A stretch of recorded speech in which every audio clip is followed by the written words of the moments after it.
కర్మకాండ నుండి భక్తిభావము ఉత్పన్నం అయిందన్నమాట. అది కావాలి కూడా. లేకపోతే కర్మలను పాటించిన ఉపయోగం శూన్యమైపోతుంది.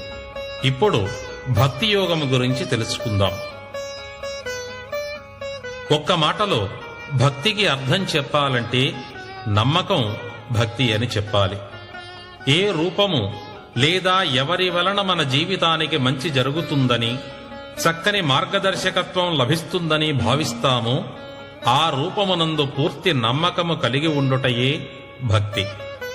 ఆ రూపము దేవుని విగ్రహం కావచ్చును, చెట్టు కావచ్చు, పుట్ట కావచ్చు, రాయి కావచ్చు, కన్న తల్లి కావచ్చును, తండ్రి కావచ్చును, గురువు కావచ్చును, ఎవరైనా కావచ్చును.